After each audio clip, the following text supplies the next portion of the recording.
Hello champions, welcome to Delight classes. तो आज हम कंटिन्यू कर रहे हैं अपना मेंसुरेशन का पार्ट 2। तो पार्ट 1 में हमने समझा कि मेंसुरेशन का क्या मतलब है, 2D एंड 3D फिगर में क्या डिफरेंस होता है, and last and most important कि 2D ऑब्जेक्ट्स का एरिया एंड पेरीमीटर कैसे कैलकुलेट किया जाता है। आज की वीडियो में हम 3D फिगर्स को समझेंगे एंड उनके सारे कॉन्सेप्ट्स को क्लियर करेंगे। तो वीडियो को स्टार्ट करते हैं बिल्कुल ही बेसिक से। तो जैसा कि हम जानते हैं कि आज हम 3D ऑब्जेक्ट्स के बारे में पढ़ रहे हैं। 3D ऑब्जेक्ट्स मींस ऐसे ऑब्जेक्ट जिनके अंदर 3 डायमेंशंस होती है, जिसमें से एक होती है उसकी लेंथ मतलब लंबाई, दूसरी होती है विड्थ मतलब की चौड़ाई, और तीसरी होती है हाइट। जिन ऑब्जेक्ट्स के अंदर ये 3 डायमेंशंस प्रेजेंट होती है उनको हम बोलते हैं 3D ऑब्जेक्ट्स। इन 3D ऑब्जेक्ट्स के अंदर मेनली हमें दो चीजें कवर करनी है, पहला surface area and the second is volume. तो भाई सबसे पहली शेप है क्यूबॉइड।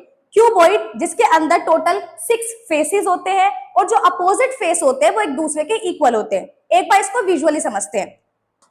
मेरे पास एक क्यूबॉइड शेप का बॉक्स है। इस बॉक्स के अंदर हमने देखा कि टोटल कितने फेसेस होते हैं, 6 फेसेस होते हैं। अब इसको 1 बाय 1 समझते हैं।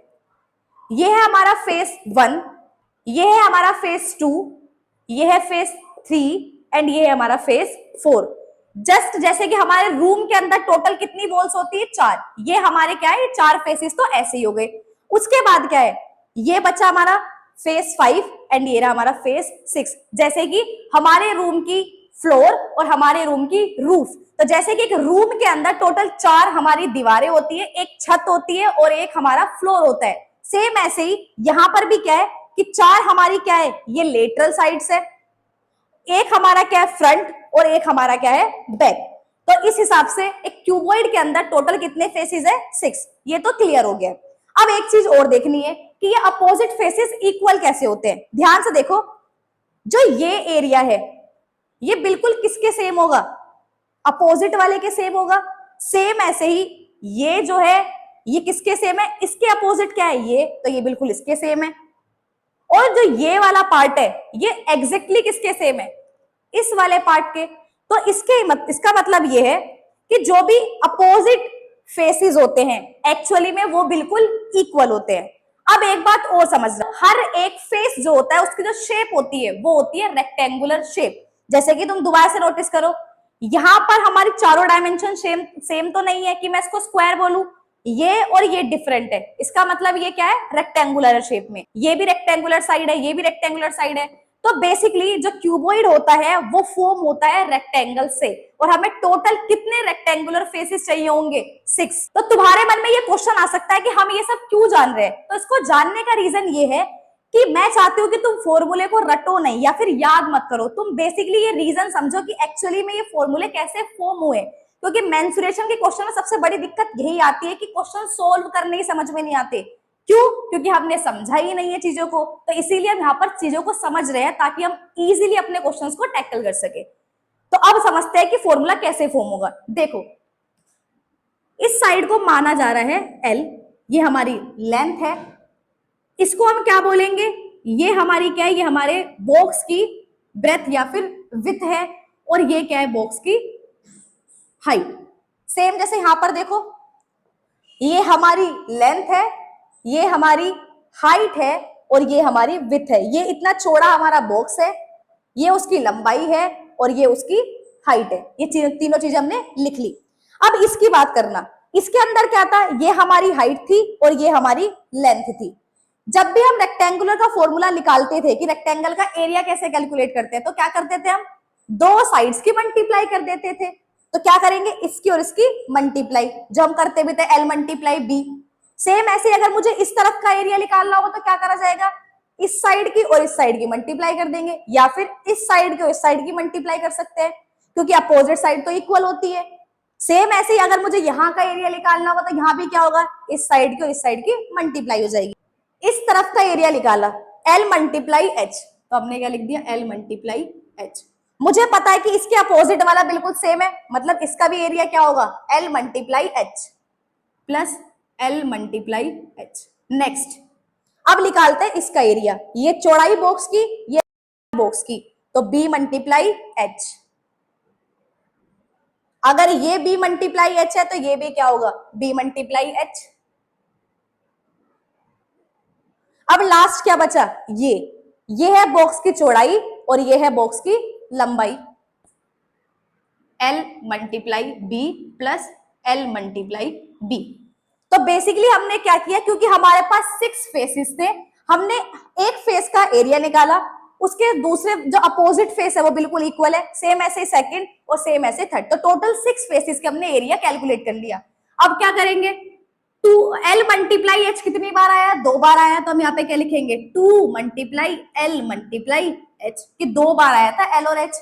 सेम ऐसे ही B और H भी कितनी बार आया है, 2 टाइम्स आया है, B मल्टीप्लाई H। L और B भी कितनी बार आया है, 2 बार आया है, तो L मल्टीप्लाई B। अब इन तीनों में से क्या कर रहे हैं, हम 2 को कॉमन निकाल लेते हैं। 2 कॉमन निकालेंगे तो क्या बन जाएगा, L multiply H, B multiply H और L मल्टीप्लाई B। ये 2 का आ गया, ये बाहर निकल गया। तो इस तरीके से हमने क्या किया, कैलकुलेट कर लिया टोटल सरफेस एरिया। सीधा फॉर्मूला लर्न नहीं करा है। देखो फॉर्मूला क्या होता है, इसका फॉर्मूला हम ऐसे पढ़ते हैं हमेशा, 2L multiply B plus B multiply H plus H multiply L। बस इसको रीअरेंज करा है, L को L और B को आगे लिखा है, B और H को नहीं दिया, H और L को लास्ट में लेके चले गए। ठीक है, ये फॉर्मूला होता है, बट अब हमें पता है कि ये फॉर्मूला आया कैसे है। अब इसका फायदा क्या है इसको पता रखने का, देखो क्योंकि जब हम क्वेश्चन सोल्व करते हैं तो कुछ क्वेश्चंस ऐसे आते हैं कि व्हाइट वॉश किया जा रहा है। जब व्हाइट वॉश हो रहा होगा तो लॉजिक वाली बात होती है कि कभी भी हम अपने घर के फ्लोर पर व्हाइट वॉश नहीं कराते, व्हाइट वॉश मतलब पुट्टी नहीं कराते। तो उस समय पर दिक्कत ये आती है कि बच्चे टोटल सरफेस एरिया वाला फॉर्मूला यूज करने लग जाते हैं, बट एक्चुअली में हमें पता है कि फ्लोर पे तो व्हाइट वॉश नहीं हुआ होगा, तो मेरे को फ्लोर माइनस करना पड़ेगा। जब फ्लोर माइनस करने की बारी आती है तो बहुत बार कंफ्यूजन होती है कि इन सब में से मैं हटाऊंगी क्या फ्लोर पे। तो हम ये सब इसलिए सीख रहे हैं ताकि हम चीजों को इजीली कर पाएंगे क्वेश्चंस में। ठीक है, अब नेक्स्ट समझते हैं, एक होता है हमारा टोटल सरफेस एरिया और दूसरा होता है हमारा कर्व सरफेस एरिया या फिर lateral surface area. Lateral surface area का एक्चुअली में क्या मतलब है, देखो सिंपली ये समझना कि जब भी लेटरल सरफेस एरिया बोले ना तो तुम्हें ऊपर से रूफ हटा देनी है, नीचे से फ्लोर हटा देना है, मतलब सिर्फ हमें साइड्स लेनी होती है, ऊपर वाला पार्ट और नीचे वाला पार्ट माइनस करना होता है। इसको हम क्या बोलते हैं, लेटरल सरफेस एरिया।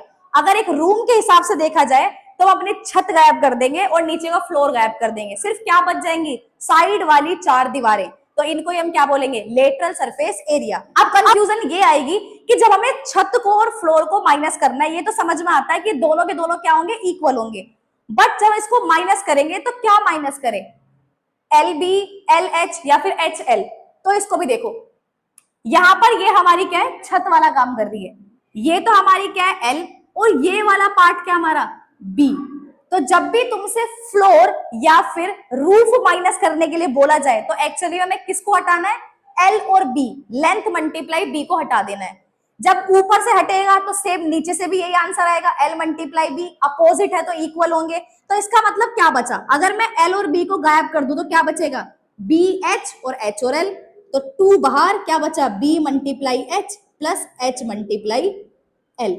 और ये हमारा कौन सा फॉर्मूला बन गया, कर्व सरफेस एरिया या फिर लेटरल सरफेस एरिया। तो आई होप कि तुम्हें दोनों चीजें क्लियर हुई होंगी। देखो अभी हमें क्यूबॉइड के बारे में समझने में बहुत टाइम लगा था, बट इसके बिल्कुल सेम होता है हमारा क्यूब। तो हम नेक्स्ट समझते हैं क्यूब को। क्यूब क्या होता है, जैसे कि क्यूबॉइड होता है सेम वैसे हमारा क्यूब होता है, बस दोनों में डिफरेंस क्या होता है कि क्यूबॉइड जो होता है वो बनता है रेक्टेंगल से, जबकि जो हमारा क्यूब होता है वो बनता है हमारी स्क्वायर की शीट से। इसका मतलब क्यूब के अंदर भी टोटल कितने फेसिस है, हमारे 6 फेसिस है, बस यहां पर वो किससे बना हुआ है, स्क्वायर से। तो हमें कितने स्क्वायर की शीट लगेंगी, 6 स्क्वायर की शीट लगेंगे क्यूब को फॉर्म करने के लिए। स्क्वायर एक ऐसा क्वाड्रिलेटर है जिसके अंदर चारों साइड जो होती है वो इक्वल होती है। अब हम स्क्वायर का यूज करके ही क्यूब को फॉर्म कर रहे हैं, तो इसका मतलब क्यूब के अंदर भी जितनी भी साइड्स है वो सारी की सारी क्या रहने वाली है, इक्वल रहने वाली है। इसका मतलब लेंथ भी a है तो विड्थ भी क्या होगी, a होगी, और हाइट भी क्या होगी, a होगी। इसको लिखते हैं a और a। अब अगर मैं एक सरफेस का क्या निकालूं, एरिया निकालूं, तो वो क्या होगा, a मल्टीप्लाई a। दूसरी अपोजिट वाली का भी क्या हो जाएगा, a मल्टीप्लाई a। फिर थर्ड साइड का भी क्या होगा, a मल्टीप्लाई a। फोर्थ का भी यही होगा, फिफ्थ साइड का भी यही होगा, और सिक्स्थ साइड का भी यही होने वाला है। क्योंकि यहाँ पर एल बी और एच सबकी सब क्या है, सेम है। नेक्स्ट हमारे पास कितने ए मल्टीप्लाई ए आ चुके हैं, ए मल्टीप्लाई ए मतलब क्या, ए स्क्वायर। तो ये कितने हैं हमारे पास, 2 3 4 5 6। तो इसको हम सिंपली क्या लिख सकते हैं, 6 टाइम आ रहे हैं ये, 6 मल्टीप्लाई ए स्क्वायर। और ये हमारा क्या हो गया, टोटल सरफेस एरिया। क्योंकि हमारे पास टोटल कितनी सरफेसेस थी, कितने फेसेस थे, 6, और हमने सब का एरिया कैलकुलेट किया तो ये बन गया टोटल सरफेस एरिया, जो आया है 6 मल्टीप्लाई ए स्क्वायर। अब कर्व सरफेस एरिया क्या होगा, ये भी हमें पता है। कर्व सरफेस एरिया के टाइम पे क्या होता है, हमें रूफ को और फ्लोर को माइनस करना होता है। जैसे ही माइनस करेंगे यहाँ पे तो कोई दिक्कत ही नहीं है, सिंपल क्या होगा, सिर्फ 4 दीवारें बचेंगी और 4 दीवारों का क्या होगा, ए स्क्वायर ए स्क्वायर ए स्क्वायर ए स्क्वायर। तो लास्ट में क्या आ जाएगा, 4 मल्टीप्लाई ए स्क्वायर। हर किसी का एरिया जो वो ए स्क्वायर है। कर्व सरफेस एरिया में सिर्फ 4 फेसेस आएंगे तो 4 ए स्क्वायर, टोटल सरफेस एरिया में 6 आते हैं तो मतलब कि 6 ए स्क्वायर। आई होप कि तुम समझ पा रहे हो कि एक्चुअली में फॉर्मूले कैसे फॉर्म होते हैं। अब हम चलते हैं हमारे सिलेंडर पे। तो अब हम समझते हैं सिलेंडर को। सबसे पहले इसका एग्जांपल लेते हैं। देखो बोतल जो होती है सिलेंड्रिकल शेप में होती है, ठीक है। सिलेंड्रिकल शेप में क्या होता है, ये स्ट्रक्चर दिखाई दे रहा है, ये इसकी होती है कर्व, और इसके बॉटम पे और इसके फ्रंट पे क्या बना होता है, एक सर्कुलर शेप होती है। एक बार इसको खुद से देखते हैं। देखो मैंने ये पेपर को फोल्ड किया है, अभी जो स्ट्रक्चर क्रिएट हो क्या है, ये है हमारी सिलेंड्रिकल शेप। यहाँ पर तुम्हें एक गोल दिखाई दे रहा होगा, ये गोल क्या, गोल एरिया क्या रिप्रेजेंट कर रहा है कि यहाँ पर सर्कल आ सकता है। ऐसे ही यहाँ पर भी क्या है, ये गोल है तो मतलब इस तरफ भी सर्कल है, और ये क्या हमारी ये सरफेस है। अब इसको समझ जाएंगे। तो ऊपर भी सर्कल होता है, इधर भी सर्कल होता है। अब हमें सर्कल का एरिया भी कैलकुलेट करना आता है। सर्कल का एरिया हम कैसे कैलकुलेट करते हैं, पाई आर स्क्वायर। तो जब हम इसका टोटल सरफेस एरिया निकालेंगे तो ऊपर वाले सर्कल का एरिया क्या होगा, पाई आर स्क्वायर। नीचे वाले सर्कल का एरिया भी क्या होगा, पाई आर स्क्वायर। अब सिर्फ क्या बचा हमारा, वो कर्व सरफेस बची, ठीक है। अभी साइड वाले एरिया के लिए हम क्या करेंगे, इसको एक बार ओपन करते हैं। ओपन करने पर जो शेप निकल के आई है, ये कैसी शेप निकल के आई है, रेक्टेंगुलर शेप। और हमें पता है कि रेक्टेंगल का एरिया कैसे कैलकुलेट करते हैं, किन्हीं भी दो साइड को क्या कर दो, मल्टीप्लाई कर दो। तो अगर मैं इसकी मल्टीप्लाई इससे करूंगी तो मुझे इसका एरिया मिल जाएगा। अगर मुझे इसका एरिया मिल गया तो बेसिकली मेरे को ये साइड वाला एरिया तो मिल गया ना एक सिलेंडर का। अगर मैं इसका एरिया निकाल लूं शीट का, इसी को तो रोल करके मैंने एक सिलेंडर बनाया है, तो इसका मतलब मुझे किसका एरिया मिल जाएगा, सिलेंडर के साइड का, कर्व का एरिया मिल जाएगा। अब देखो ये जो है ये है हमारी हाइट, ठीक है। अब ये क्या है, ये एक्चुअली में क्या है, ध्यान समझना। जब मैं इसको फोल्ड करती हूँ तो ये शेप कैसी निकल के आती है, सर्कुलर शेप निकल के आती है। जब एक सर्कल के हम अंदर अंदर कुछ कर रहे होते हैं तो मतलब वो एरिया होता है, पर जब हम किनारे पर मूव कर रहे होते हैं तो वो हमारा क्या होता है, सरकमफ्रेंस। और हमें पता है कि सर्कल के सरकमफ्रेंस का फॉर्मूला क्या होता है, 2 पाई आर। तो अब ध्यान से देखना, ये हमारा क्या है 2 पाई आर, ये हमारा क्या है एच। तो ये पूरा क्या हो गया 2 pi are multiply by H. तो अगर मैं इस कर्व का एरिया निकालूं तो ये क्या आने वाला है भाई, 2 pi are multiply by H. तो ये जो साइड वाला एरिया है इसके क्या वैल्यू आई है, 2 पाई आर एच। अब इन सबको ऐड करेंगे, पाई आर स्क्वायर क्या बन गया 2 पाई आर स्क्वायर। ये क्या हमारा 2 पाई आर एच। अगर मैं यहां से कॉमन लेना चाहूं तो क्या है, कॉमन ले सकती हूँ 2 पाई, 2 आर इसके पास है, 1 आर इसके पास है, 2 पाई आर, यहां पर क्या बचा आर प्लस एच। ये है हमारा total surface area of cylinder. Next करते हैं हमारा लेटरल सरफेस एरिया या फिर curve surface area of cylinder. बड़ा ही आसान, हमें पता चल गया। हमें क्या माइनस कर देना है, ऊपर से लीड हटानी है, नीचे से भी हटा देनी है। तो हमारे पास बचेगा ही क्या 2 pi r H, 2 pi r H. तो आई होप कि तुम्हें क्यूबॉइड, क्यूब एंड सिलेंडर के सारे कॉन्सेप्ट क्लियर हो गए, तुम्हें समझ में आ गया कि एक्चुअली में टोटल सरफेस एरिया और लेटरल सरफेस एरिया का क्या मतलब होता है। अब हम इस पे बेस कुछ क्वेश्चंस करेंगे, देन हम वॉल्यूम को समझेंगे, ठीक है। तो ये रहे हमारे क्वेश्चन। अब हम इनको सोल्व करना है और ये सीखना है कि एक्चुअली में हम उन फॉर्मूले को कैसे अप्लाई कर सकते हैं। क्वेश्चन 1 से स्टार्ट करते हैं। क्वेश्चन 1 देखो क्या कहता है, एक क्लोज सिलेंड्रिकल टैंक, किसकी बात हो रही है, सिलेंड्रिकल टैंक मतलब सिलेंडर की बात हो रही है, ऑफ रेडियस 7 सेंटीमीटर, जिसकी रेडियस 7 सेंटीमीटर है, हाइट 3 सेंटीमीटर है, is made from a sheet of metal, जो कि किसका बना है, एक मेटल की शीट का बना है।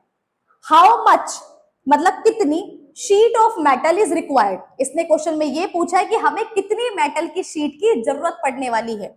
तो देखो अब हमें सोचना है कि एक्चुअली में यहाँ पर कौन सा फॉर्मूला यूज होगा, और यही सबसे इंपॉर्टेंट पार्ट है। मान लेते हैं कि ये है वो एक्चुअल शीट जिससे क्या बना है, ये सिलेंडर फॉर्म हुआ है, ये वो मेटल की शीट है। अगर मैं इस मेटल की शीट को फोल्ड करूंगी तो ये हमारा क्या फॉर्म हो जाएगा, सिलेंडर। अब सिलेंडर हमें कैसा दिया गया है, क्लोज, इसका मतलब उसका जो फ्रंट पार्ट है, टॉप पार्ट है, और जो बॉटम है, वो दोनों क्या होने वाले हैं, बंद होने वाले हैं। तो यहाँ भी वो शीट यूज होगी और यहाँ भी वो शीट यूज होगी। तो ये भी आ रहा है, साथ में फ्रंट और टॉप भी आ रहा है, इसका मतलब हमें यहाँ पर क्या यूज करना है, टोटल सरफेस एरिया। ये क्लियर हो गया। अब आगे क्वेश्चन करते हैं।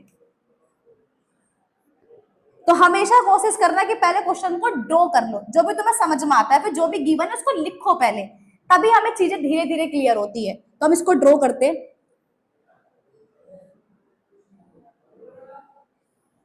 ये बन गया हमारा सिलेंडर। इस सिलेंडर की हाइट कितनी है जी, 3 सेंटीमीटर।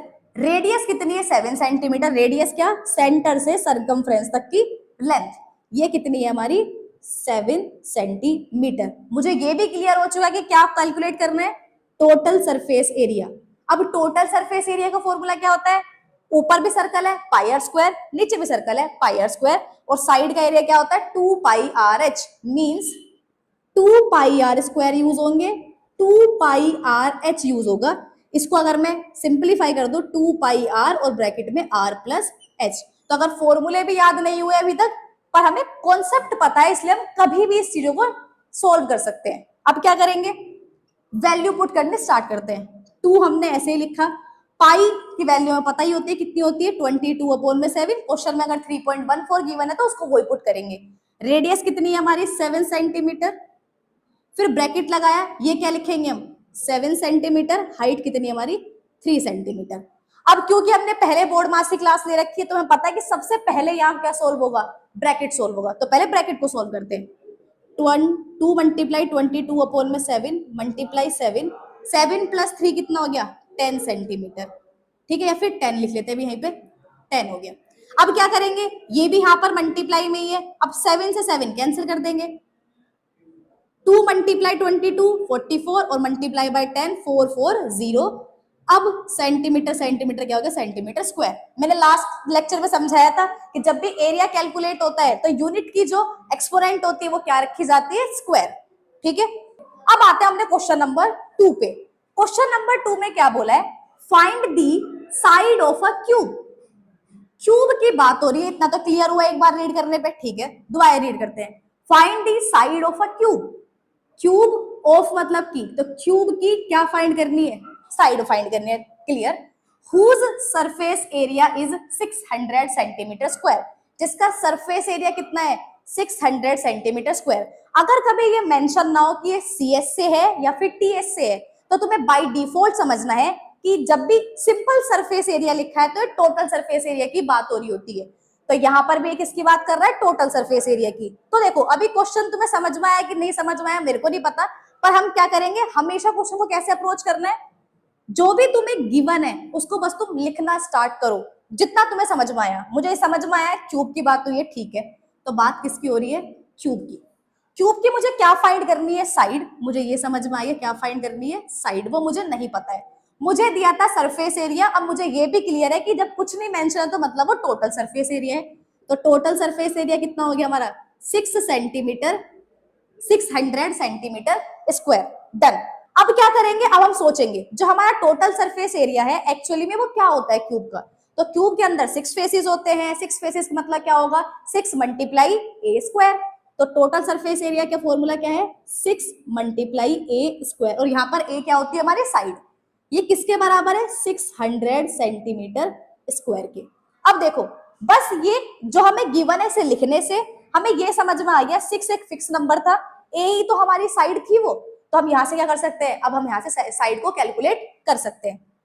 अगर ये इस तरफ मल्टीप्लाई कर रहा है उस तरफ जाएगा तो क्या करेगा, divide, A square 600 divide by 6, cancel करेंगे तो कितना रहेगा, 100। क्या मेरी साइड 100 आई है? नहीं, अभी ये साइड का स्क्वायर है, वो 100 है, तो साइड क्या होगी 50? नहीं, 50 नहीं होगी। देखो क्या होगा, अगर कोई वैल्यू इधर मल्टीप्लाई करती है, इक्वल्स टू के उधर जाने पे डिवाइड करती है, बट अगर कोई वैल्यू इस तरफ स्क्वायर में है तो दूसरी तरफ जाने पर क्या करेगी? स्क्वायर रूट, 100 का स्क्वायर रूट, और 100 का स्क्वायर रूट क्या होगा भाई? 10 मल्टीप्लाई 10, तो आंसर कितना रहेगा? 10 सेंटीमीटर। तो हमारे इस क्यूब की जो साइड है वो कितनी है? 10। क्वेश्चन नंबर 3 जो कि बहुत इजी है, सबसे पहले फाइंड द सरफेस एरिया। तो कौन सरफेस एरिया? टोटल या फिर कर्व? Total surface area. तो यहाँ पर क्या बोला गया है? टोटल सरफेस एरिया कैलकुलेट करने के लिए कैसे निकालना है? क्यूबॉइड का निकालना है जिसकी डायमेंशंस, मतलब कि जो भी उसकी लेंथ, विड्थ और हाइट है वो क्या दे रखी है? 12, 8 और 4। अब नेक्स्ट क्वेश्चन ये है कि मुझे तो इसमें बताया नहीं गया कि लेंथ क्या है, विड्थ क्या और हाइट क्या है। तो देखो, हमेशा जब भी ऐसे डायमेंशन मेंशन की जाती है, सबसे पहले बात होती है एल की, नेक्स्ट नंबर पे जो होती है वो हमारी होती है ब्रेथ, और थर्ड नंबर पे जो होती है हमारी होती है हाइट। अगर दो ही डायमेंशन दिए तो मतलब लेंथ और विड्थ दी होगी, हाइट नहीं होगी। तो क्यूबॉइड के अंदर डायमेंशन ऐसे ही लिखी जाती है, उसका सीक्वेंस भी हमेशा ऐसा ही होता है। तो ये वाला क्वेश्चन तुम्हें खुद से सोल्व करना है कि बहुत इजी है, डायमेंशन साफ साफ दी गई है, तुम्हें सिर्फ फॉर्मूला पुट करना है और तुम्हारी वैल्यू निकल जाएगी। नेक्स्ट चलते हैं, cube with the side 1.5 metre. हमें क्यूब का भी क्या निकालना है? सरफेस एरिया, जिसकी साइड कितनी दी गई है? 1.5 मीटर साइड दी गई है। तो यहाँ पर अब तुम सोचोगे हमें तो एक ही साइड दी गई है, पर क्यूब के अंदर अगर मेरे को एरिया निकालना है तो मेरे को फॉर्मूला यूज करना पड़ेगा। बट हमें ये भी पता है कि क्यूब के अंदर सारी साइड्स क्या होती है? सेम होती है। तो इसका मतलब जो सेकंड साइड है वो भी कितनी होगी? 1.5 होगी। तो इसके लिए भी सिंपली सेम वही फॉर्मूला लगाएंगे और इसका आंसर निकाल लेंगे। तो क्वेश्चन नंबर 3 का part a and part b दोनों ही तुम्हें खुद से सोल्व करना है, इसके आंसर कमेंट में बताना है। अब हम चलते हैं हमारे लास्ट टॉपिक पे, इन तीनों शेप्स के हम वॉल्यूम को कैलकुलेट करना सीखेंगे। तो सबसे पहले समझते हैं कि एक्चुअली में वॉल्यूम का मतलब क्या होता है। तो देखो, वॉल्यूम का मतलब ये होता है कि जो भी हमारी शेप है उसने कितना जगह को कवर करा है, उसने कितनी जगह घेरी, वो कहलाता है उसका वॉल्यूम। या फिर इसको ऐसे ही बोल सकते हो कि हम उसके अंदर कितनी चीजें फिल कर पाएंगे, कितना स्पेस है उसके अंदर चीज को फिल करने के लिए, वो उसका वॉल्यूम होता है। जैसे ये बोतल है, इस बोतल के अंदर जो ये स्पेस है, इसके अंदर मैं कितना पानी फिल कर सकती हूँ, ये इसका वॉल्यूम है।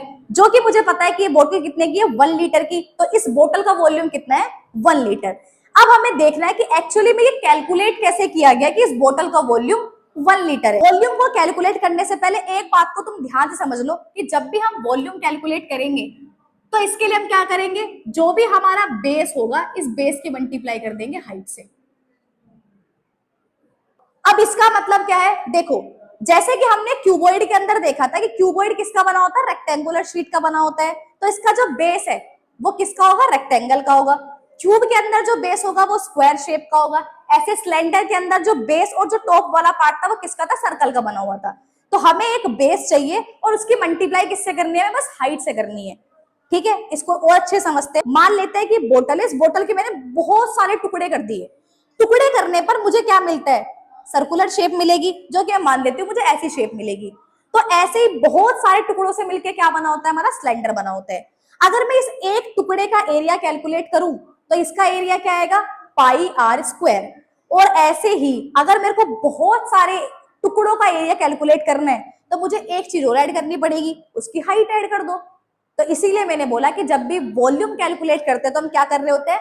हमारे बेस की मल्टीप्लाई किससे कर देते हैं? हाइट से। तो सिलेंडर के केस में क्या होता है कि सिलेंडर के केस में जो हमारा बेस है, जिससे एक्चुअली में वो बना हुआ है, वो किसका बनता है? सर्कल का। तो इस सर्कल के एरिया की मल्टीप्लाई किससे कर दो? हाइट से। बेस मतलब यहां पर है बेस एरिया से। तो सर्कल का एरिया कितना होता है भाई? पाई आर स्क्वायर, और हाइट हमारी कितनी है? एच। तो इसीलिए बोलते हैं कि सिलेंडर के जो वॉल्यूम है उसका फॉर्मूला क्या होता है? Pi r square H. अब ऐसे ही क्यूब के बारे में समझो। क्यूब जो होता है वो किसका बनता है? वो बनता है स्क्वायर का। अब अगर मैं स्क्वायर को देखूं तो स्क्वायर का जो एरिया है वो क्या होगा भाई? ए मल्टीप्लाई ए, मतलब ए स्क्वायर। ठीक है, अब मुझे किससे मल्टीप्लाई करनी है? हाइट से। यहां पर तो हाइट भी क्या होती है? ए होती है। तो इसका मतलब मल्टीप्लाई बाय ए। अब अगर मैं ए रेस टू दी पावर 2 की मल्टीप्लाई ए से करूं तो आंसर क्या आएगा? ए रेस टू दी पावर 3। ये हमारा क्या हो जाएगा? Volume of cube. बेसिकली तुमने तीनों डायमेंशंस को मल्टीप्लाई करना है। अब अगर क्यूबॉइड की बात करें तो बेस जो है हमारा वो क्या होता है, रेक्टेंगुलर, और उसकी मेजरमेंट क्या होती है, L मल्टीप्लाई B। अब मुझे हाइट भी लेनी है तो मल्टीप्लाई बाय H। तो तुम इसको ऐसे भी समझ सकते हो कि वॉल्यूम का मतलब क्या है कि जो भी तुम्हारे पास तीनों साइड्स अवेलेबल है तुम्हें उनकी सिंपली मल्टीप्लाई करनी है। एरिया के टाइम पर हम दो साइड्स को मल्टीप्लाई कर रहे होते हैं, वॉल्यूम के टाइम पर हम तीनों डायमेंशंस को मल्टीप्लाई कर रहे होते हैं। तो हम आ चुके हैं बिल्कुल अपने वीडियो के एंड पे, जहां पर हमें वॉल्यूम को कैलकुलेट करना सीखना है और इससे हमें क्या समझ में आता है कि फॉर्मूला कैसे अप्लाई होगा। तो क्वेश्चन नंबर 1 को देखते हैं। इसके अंदर एक बना है सिलेंड्रिकल डायग्राम, एक बना है हमारा क्यूबॉइड। सिलेंडर के अंदर ये क्या दी गई है, हमें हाइट दी गई है, तो ये क्या दी है, हाइट। और ये हमें क्या दिया गया, ध्यान से देखो, इसकी यूनिट क्या है, मीटर स्क्वायर। इसका मतलब ये कोई रेडियस वगैरह तो नहीं है, एक्चुअली में क्या प्रोवाइड किया गया हमें, एरिया। और हमें पता है कि जो सिलेंडर का बेस जो होता है वो किस शेप का होता है, सर्कुलर। तो इसका मतलब ये क्या दिया गया है, बेस का एरिया मींस सर्कल का एरिया दिया गया है। देखो कैसे सोल्व करना है। तो जैसा कि हमने समझा था कि जो सिलेंडर का जो वॉल्यूम होता है उसका क्या फॉर्मूला होता है, पाई आर स्क्वायर एच, जहां पर ये पाई आर स्क्वायर जो है वो हमारा बेस एरिया है और ये हमारी हाइट है। तो इस क्वेश्चन में साफ साफ हमें क्या दे रखी है, ये वैल्यू प्रोवाइड करी गई है कि हमारा जो नीचे वाला जो सरफेस है वो कितना है, 250 मीटर स्क्वायर, और हाइट हमारी कितनी है, 2 मीटर। सिंपल मल्टीप्लाई करेंगे तो क्या आ जाएगा, 500 मीटर क्यूब। क्यूब लिखा है इसका मतलब हमने वॉल्यूम कैलकुलेट किया है। नेक्स्ट चलते हैं हमारे क्वेश्चन नंबर बी पर। बी के अंदर हमें क्या दिया गया है, क्यूबॉइड। अब हमें देखना है क्यूबॉइड के वॉल्यूम का क्या फॉर्मूला होता है, L multiply b multiply h. Value को पुट करेंगे, वैल्यू हमारी L कितनी है 4, B कितनी है हमारी 3, हाइट कितनी है हमारी 1। इन तीनों को पुट करना है और जो भी आंसर होगा वो तुम्हें कमेंट बॉक्स में बताना है। नेक्स्ट देखते हैं क्वेश्चन नंबर 2 पे। तो ये थोड़ा ट्रिकी सा क्वेश्चन है, इसको समझते हैं। देखो, the radii of two cylinders are in the ratio 2:3। यहां पर क्या बोला है, हमारे पास दो सिलेंडर्स है, ठीक है, जिनकी जो रेडियाई है मतलब रेडियस वो किस रेशियो में है, वो है 2:3। तो मतलब सिलेंडर की बात हो रही है, रेडियस का रेशियो दिया गया है, इस बार दो सिलेंडर की बात करी गई है, एंड उनकी जो हाइट का जो रेशियो है वो है 5:4। हाइट भी मेंशन है, उनका भी रेशियो मेंशन है। हमसे पूछा है वॉल्यूम का क्या रेशियो होगा। सिंपल, जो पता है उसको नोट डाउन करना है, जो नहीं पता उसको कैलकुलेशन पे ध्यान देना है। पहले इसको रब करते हैं और अब क्वेश्चन को सोल्व करना स्टार्ट करते हैं। देखो क्या क्या बताया गया है, रेडियस बताइए, क्या क्या रेडियस दी है। मैं मान लेती हूँ ये मेरा सिलेंडर 1 है, ये मेरा सिलेंडर नंबर 2 है। 1 में क्या दी है 2, इसमें क्या दी है 3। जब भी कभी भी तुम रेशियो को ऐसे साइड रेशियो को इंडिपेंडेंटली लिखो तो हमेशा क्या करना, जो भी तुम्हारी वैल्यूज होंगी उनके पीछे कोई भी अल्फाबेट को ऐड कर देना है। एक्स भी लगा सकते हो, यहां पर हम इजी करने के लिए आर लिख देते हैं, बस रेडियस की बात होती है मैंने आर लिख दिया। नेक्स्ट हमारा क्या है, हाइट। हाइट दी है, हाइट का रेशियो क्या है 5 और 4, तो 5 4 इंडिपेंडेंट किया तो कुछ लगाना पड़ेगा अल्फाबेट, तो मैंने क्या लगा दिया एच और एच। ये भी समझ में आ गया, रेडियस भी दे दी, हाइट भी दे दी, पूछा क्या है वॉल्यूम, ठीक है, मुझसे वॉल्यूम का रेशियो पूछा है, ये भी डन है। क्या मुझे सिलेंडर के वॉल्यूम का फॉर्मूला पता है, जी हाँ हमें पता है। तो वॉल्यूम का फॉर्मूला क्या होता है, पाई आर स्क्वायर एच। दूसरे का अगर मैं निकालूंगी, ये मान लो ये मेरे पहले वाला है, दूसरे वाला भी क्या होगा, पाई आर स्क्वायर एच। तो ये मैंने वॉल्यूम का फॉर्मूला लिख लिया। अब हम क्या करेंगे, वैल्यूज को पुट करना स्टार्ट करते हैं। पाई को पाई लिखा, पहले वाले की आर कितनी थी 2r, एच और 2r का क्या कर देंगे हम स्क्वायर। एच की वैल्यू कितनी थी 5h, तो हमने क्या लिख दिया 5h। नेक्स्ट की भी ऐसे लिखते हैं, पाई को पाई लिखा, उसके बाद हमारे पास क्या आता है, आर की वैल्यू है, आर हमारा कितना है 3r, इसका होल स्क्वायर। एच हमारा कितना है 4, तो हमने क्या लिखा 4h। वैल्यूज हमने पुट कर दी, आर भी अलग है एच भी अलग है, सेम क्या चीज है पाई, तो मैंने पाई से पाई कैंसिल कर दिया, 22/7 दोनों ऊपर नीचे कैंसिल हो गया। अब देखो ध्यान से, इसको ओपन करेंगे तो क्या हो जाएगा, 2 2 4 4r स्क्वायर मल्टीप्लाई 5h। इसको करेंगे 3 3 9 r square multiply by 4h। Same ऐसे ही आर स्क्वायर से आर स्क्वायर, एच से एच कैंसिल करा। अब यहाँ पर 5 4 जा 20, 9 4 जा 36। इसको करेंगे 5 4 5 जा 20, 4 9 जा 36। तो ये जो रेशियो आया 5/9, ये हमारा क्या है, हमारे वॉल्यूम का रेशियो। तो अब तुम्हारा काम है कि होमवर्क को सोल्व करना है, इस वीडियो को लाइक करना है और हमारे चैनल को सब्सक्राइब करना है।